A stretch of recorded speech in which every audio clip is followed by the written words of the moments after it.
Masih ada 4 kualifikasi step. lagi. Jadi kemarin proposal ujian kualifikasi itu yang pertama, tapi ujian kualifikasi itu juga susah banget ya, nggak bisa. Dan Dia nggak tidur seminggu. Lagi nggak apa-apa biar ini tahu. mentornya, gurunya tuh yang bilang ujian kualifikasi itu memang lumayan susah, kayak bener-bener apa ya, ternyata ya memang benar nggak mandang siapapun yang ada di depannya, ya namanya mereka ada 7 pemuja, ada profesor-profesor yang memang ahli di bidangnya masing-masing, dan mereka benar-benar memberi masukan-masukan yang alhamdulillah bisa menyempurnakan nanti disertasi aku. Desertasinya. Kenapa Bun nggak bisa tidur 8,7. seminggu? Padahal dengan banyak catatannya, jadi sama sidang kenapa aku sampai nangis itu karena ya aku ujian kualifikasi orang pertama di angkatanku plus 2 jam, yang lain cuma 15 menit. Sebetulnya dia di strap. Aku sampai jadi Distrap. lumayan berat, tapi alhamdulillah Yang nungguin aja capek. Cuman yang itu. Tapi dia butuh. padahal udah 3 hari aku presentasi depan dia bersin katanya. Kalau dia kan jalan pagi juga nih. Kadang step selanjutnya apa Bun? Iya, Step selanjutnya ada 3 lagi. Masih ada 3 lagi. sidang proposal. Terus kan setahun setengah kemarin itu kan aku lebih ke belajar ya, lebih ke bener-bener belajar yang ada kuliahnya dan lain-lain. Kalau setahun itu udah setengah aku lewatin, setahun setengah ke depan ini bener-bener disertasinya. Kebetulan aku pilihnya pendidikan yang kualitatif, jadi banyak akan banyak orang ya wawancara gitu. Jadi kayaknya di kelas aku sendiri yang orang berdua ya, yang lainnya pakai penelitian kualitatif. Presentasi soal apa sih? Kayak stres atau apa kepikiran soal Karena kan dulu judul aku kan yang memang aku concern banget adalah kekerasan terhadap perempuan ya gitu. Nah, sekarang tiba-tiba aku ganti judulnya, yaitu adaptasi artis terhadap transformasi digital gitu. Karena menurut mereka belum ada yang angkat ini kalau kekerasan judulnya. Tapi jurnal yang aku bikin tetap tentang kekerasan karena udah terlanjur setengah jalan, jadi yang berubah cuma disertasinya. Tapi kalau jurnal yang kemarin itu kekerasan. Bun, bagi waktunya gimana sih, Bun? S3 apa sih? Apa di situ udah mapan itu sebagai entertainer? Bagi waktunya juga gimana Bun? Ada batasannya lagi juga dari pihak papaku, mungkin karena papaku juga dulu dokter gitu, jadi kayak pengen ada anaknya juga. Pernah selalu bilang bahwa ada anak selalu yang Dokter bisa juga. aku. Dan kebetulan PSDM ini cocok banget sama pekerjaan ayahku dulu, yaitu di UNICEF gitu. Orang dan itu yang memang membutuhkan beliau gitu. Ya, dengan nanti aku bisa lulus, bisa banyak berdedikasi orang Indonesia. Sendiri gimana sih Mas Tiga jadi minta waktunya gimana sih Bun? Saya kan S4. oh iya Loh, sebentar lagi lulus S1 loh. Nih. Saling support dalam pendidikan itu Saling bagaimana support. sih? Nah, Berarti tanya Dani. Kalau Dani bilang kalau aku ini S4. Ah, kamu tuh S4.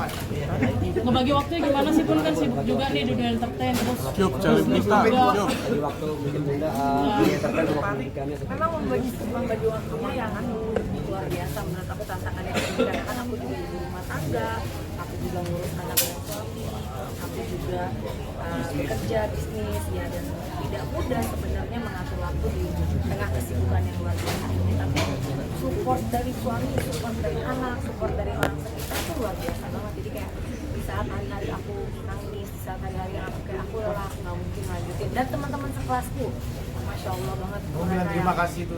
Iya, terima kasih. Dan juga ya, PA1 aku dan PA2 aku ya Pak Niko dan Pak Fendi yang ayo bisa baca, belajar. Karena cara berpikir S3 tuh tidak seperti kalau mungkin teman-temanku yang akademisi, mereka udah biasa gitu ya. Kalau aku kan dulu S1 ya lumayan gak terlalu susah ya. S2 waktu itu aku ambil bisnis karena memang aku butuh basic bisnis, gak punya basicnya gitu. Nah di S3 ini PSDM, pengembangan sumber daya manusia, aku banyak menemukan hal-hal yang menurut aku begini ya gitu. Dan cara berpikirku juga semua tuh benar-benar dirubah.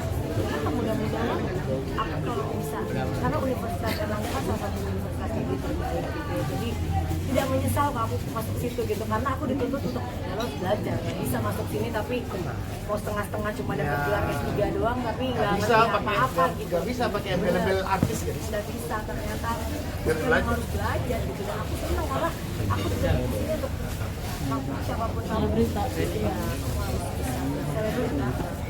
Jadi harus belajar, harus benar-benar. Dan aku disupport banget sama suami dan anak-anak, jadi aku benar-benar Masya Allah ya. Pokoknya aku minta sampai S7. Bun gimana Bun? Azril juga menyusul S2 di kampus yang sama bagaimana Bun? Adrian seperti apa?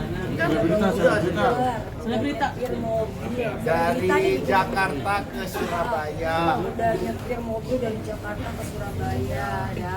Udah semua. Ternyata masuknya bukan Agustus 12 September. September. Jadi berubah semuanya kan. Terus kita tadi nyari apartemen, nyari kos-kosan. Akhirnya maunya di rumah abah, di rumah saudara kita yang baru sabi. Udahlah, lagi apa yang bikin anak sana. Ambil apa S2-nya terus ya?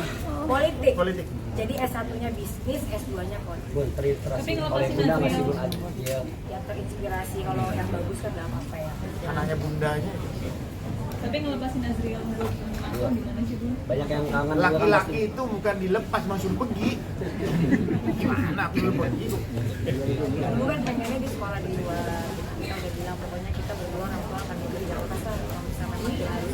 Tapi dia mikir tuh kalau aku panggilan politik kan politik Indonesia ya, jadi dia pengennya ngambilnya di Indonesia aja. Dan alhamdulillah diterima di UNER gitu. Dan aku suka banget karena bisa satu alma mater ya. Mau ngikutin jejaknya Mas Anang mungkin. Loh Mas Anang dulu mau masuk UNER nggak bisa. Aku ini orang yang gagal total di UNER. Tapi Mas Anang mau ambil S2 loh di UNER. Jadi keluarga UNER nih kita nih. Ada motivasi nggak sih Mas Anang dari Iya makanya kan Bunda nanti lulus, Azriel juga. Mungkin aku bisa satu kelas ya Mas. Sepertinya aku satu kelas. Bun, ntar kita Mudah-mudahan. berencana setelah dapat gelar dokter apa sih Bun? Aku tuh gak ada ngoyo-ngoyo habis dapat gelar dokter mau ngapain dulu pikir ya kalian belajar dulu aja orang susah banget begini yang penting aku bisa mendapatkan benar-benar ilmunya di sana, aku bisa belajar yang benar dan ke depannya setahun depan setahun aku benar-benar gak akan banyak pergi hanya fokus kayak kerja rumah sama Sekolah, rumah sekolah. kerja sama sekolah jadi benar-benar aku blok dulu kayak kehidupan yang lain karena kalau aku Gak apa-apa pun aku ngurus dulu aja. Bisa nyuci, makan, masak, bisa. kamu apa-apa aja nanya aku di celana dalam gimana? Jelasin jangan aneh. Kalau ini enggak lah. Ada apa sih Bun? Ada nggak Bun? Terus apa guys? Kesulitannya apa Bun? Selama ini dalam Enggak, kesulitannya apa? Kesulitannya ya tadi mas, mungkin kalau aku tuh fokusnya belum ada anak suami terus benar-benar fokusnya kuliah aja, mungkin aku bisa, aku yakin gitu. Tapi karena ke distract dan semuanya apa-apa kan masih bunda gitu ya. Jadi nggak masalah, memang udah terbiasa begitu gitu. Dan akhirnya harus memang menghandle dan membagi waktu untuk bisa mana yang aku prioritaskan, mana yang memang waktunya aku untuk belajar gitu. Jadi anak-anak tidur jam 9 malam, nah itu aku Dia belajar. 1 jam aku fokus belajar. Terus jam 11 baru aku istirahat karena aku udah sekarang nggak bisa tidur terlalu malam kan.